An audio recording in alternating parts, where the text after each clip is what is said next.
Ernakulam മേദലയിൽ plywood കമ്പനിയിൽ വൻ തീപിടുത്തമുണ്ടായത് വിൻ പ്ലൈവുഡ് കമ്പനിയിൽ കെട്ടിടത്തിന്റെ ഒരു ഭാഗം പൂർണ്ണമായും കത്തിനശിച്ചു. തീപിടുത്തത്തിന്റെ കാരണം ഇതുവരെ വ്യക്തമായിട്ടില്ല. പോലീസും 8 യൂണിറ്റ് ഫയർഫോഴ്സും സ്ഥലത്തെത്തിയിട്ടുണ്ട്. അമൽനാഥ് പാടിച്ചാൽ ചേരുകയാണ് കൊച്ചിയിൽ നിന്നും. അമല, എന്താണ് ഈ തീ പടരാനുണ്ടായ സാഹചര്യമെന്ന് പ്രാഥമികമായിട്ട് വിവരങ്ങൾ ലഭിക്കുന്നുണ്ടോ? അക്ഷയ്, എറണാകുളം മേദലയിൽ ഇന്ന് ഉച്ചയ്ക്ക് 1 മണിയോടുകൂടിയാണ് ഈ വൻ തീപിടുത്തം ഉണ്ടാകുന്നത്. ഈ വിൻ പ്ലൈവുഡ് ഷോപ്പിലെ ഒരു ഭാഗം പൂർണ്ണമായും കത്തി നശിക്കുകയും ചെയ്തിട്ടുണ്ട്. ഒരു വൻ തീപിടുത്തം എന്ന് തന്നെ പറയേണ്ടിയിരിക്കുന്നു. എന്നാൽ എന്താണ് ഈ തീപിടുത്തത്തിന് കാരണം എന്നതുമായി ബന്ധപ്പെട്ടൊരു വ്യക്തതയിലേക്ക് നിലവിൽ എത്തിയിട്ടില്ല എന്നാണ് മനസ്സിലാക്കാൻ വേണ്ടി സാധിക്കുന്നത്. ഇത്തരത്തിൽ ഈ തീപിടുത്തമുണ്ടായ സാഹചര്യത്തിൽ ഉടൻ തന്നെ അവിടെ കുറുപ്പുംപടി പോലീസും ഒപ്പം തന്നെ 8 യൂണിറ്റ് ഫയർഫോഴ്സ് സംഘവും സംഭവ സ്ഥലത്തെത്തി. ഒപ്പം തന്നെ നാട്ടുകാരുമൊക്കെ കൃത്യമായി ഇടപെട്ടതിനെ തുടർന്നാണ് ഈ തീ നിയന്ത്രണ വിധേയമാക്കാൻ വേണ്ടി സാധിച്ചിട്ടുണ്ടായിരുന്നത്. ഏകദേശം 1 കോടി രൂപയുടെ നാശനഷ്ടം ഉണ്ടായി എന്നാണ് നിലവിൽ മനസ്സിലാക്കാൻ വേണ്ടി സാധിക്കുന്നത്. കൃത്യമല്ല, കൂടുതൽ പരിശോധനകൾ അടക്കം നടന്നാൽ മാത്രമേ അതിലൊരു കൃത്യതയിലേക്ക് എത്താൻ വേണ്ടി സാധിക്കുകയുള്ളൂ. അതോടൊപ്പം തന്നെ ഏറ്റവും പ്രധാനമായും അറിയേണ്ടത് എന്താണ് ഈ തീപിടുത്തത്തിന്റെ കാരണം എന്നുള്ളതാണ്.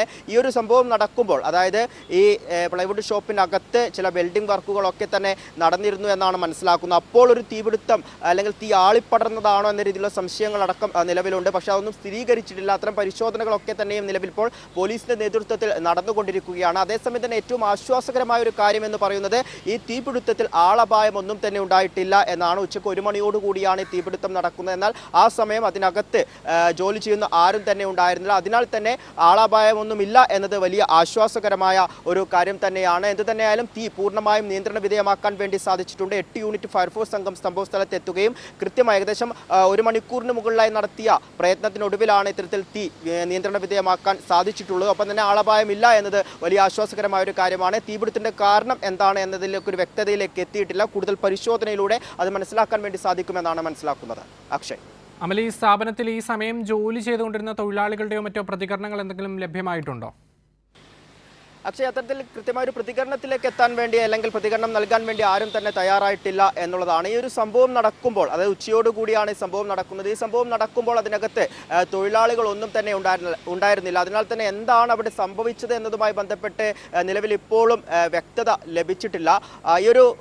ആ ഒരു സമയമാകുമ്പോൾ ഈ ഷോപ്പിനകത്ത് ചില വെൽഡിംഗ് വർക്കുകളൊക്കെ തന്നെ നടന്നിരുന്നു. ആ സമയമുണ്ടായ ഒരു സ്പാർക്കാകാം അത് പിന്നീട് തീയായി ആളിക്കത്തിയതാകാം ഇത്തരത്തിൽ ഒരു വലിയ തീപിടുത്തത്തിലേക്ക് എത്തിച്ചത് എന്ന രീതിയിലുള്ള ഒരു നിഗമനം, ഒരു പ്രാഥമിക നിഗമനം നിലവിൽ ഇപ്പോഴും ഉണ്ട്. എന്നാൽ അത് സ്ഥിരീകരിക്കാത്ത ഒരു നിഗമനം മാത്രമാണ്.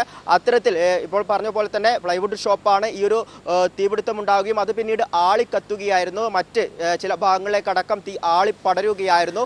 ഈ ഒരു ഷോപ്പിന്റെ ഒരു ഭാഗം പൂർണ്ണമായും കത്തി നശിച്ചിട്ടുണ്ട് എന്നുള്ളതാണ്. അത്തരത്തിലൊരു വൻ തീപിടുത്തം തന്നെയാണ് ഈ സംഭവ സ്ഥലത്ത് ഉണ്ടായിരുന്നത്. ഒപ്പം തന്നെ സമീപത്ത് ചില ബിൽഡിങ്ങുകളൊക്കെ ഉണ്ടായിരുന്നു. അതിലേക്ക് തീ ആളിപ്പടർന്നിട്ടില്ല എന്നത് ആശ്വാസകരമായ ഒരു കാര്യം തന്നെയാണ്. അല്ലെങ്കിൽ ഈ ഒരു അപകടം അതിന്റെ വ്യാപ്തി കൂടുമായിരുന്നു എന്നുള്ളതാണ്. ഒപ്പം തന്നെ ഞാനിപ്പോൾ സൂചിപ്പിച്ചപ്പോൾ തന്നെ ഇതിനകത്ത് മറ്റു ജോലിക്കാർ ആരും തന്നെ ഉണ്ടായിരുന്നില്ല. അതുകൊണ്ട് തന്നെ ആളപായമൊന്നും ഇല്ലാതെ തന്നെ ഉണ്ടായിട്ടില്ല എന്നത് വലിയ ആശ്വാസകരമായ ഒരു വാർത്ത കൂടിയാണ്. ഏകദേശം 1 കോടി രൂപയിലധികം നാശനഷ്ടം ഉണ്ടായി എന്നാണ് നിലവിൽ മനസ്സിലാക്കാൻ വേണ്ടി സാധിക്കുന്നത്. അത്രയധികം വസ്തുക്കൾ അവിടെ കത്തി നശിച്ചിട്ടുണ്ട് എന്നാണ് അറിയാൻ വേണ്ടി സാധിക്കുന്നത്. അത് ഒരു സ്ഥിരീകരണത്തിലേക്ക് ഇനിയും എത്തേണ്ടിയിരിക്കുന്നു. എന്തു തന്നെയായാലും കൂടുതൽ പരിശോധനകൾ ഇപ്പോൾ സൂചിപ്പിച്ചപ്പോൾ തന്നെ അവിടെ ഉണ്ടായിരുന്ന, അതായത് ചില വെൽഡിംഗ് വർക്കുകൾ അടക്കം നടന്നിരുന്നു എന്നാണ് മനസ്സിലാക്കുന്നത്. അതിൽ നിന്ന് സ്പാർക്ക് ഉണ്ടായതാണോ എന്നതടക്കമുള്ള സ്ഥിരീകരണത്തിലേക്ക് എത്തേണ്ടിയിരിക്കുന്നു. എന്തായാലും കൂടുതൽ പരിശോധനകൾ അല്ലെങ്കിൽ അതുമായി ബന്ധപ്പെട്ടുള്ള പരിശോധനകൾ മറ്റും നടന്നാൽ മാത്രമേ അതിലേക്ക് ഒരു സ്ഥിരീകരണത്തിലേക്ക് എത്താൻ വേണ്ടി സാധിക്കുകയുള്ളൂ. അക്ഷയ്.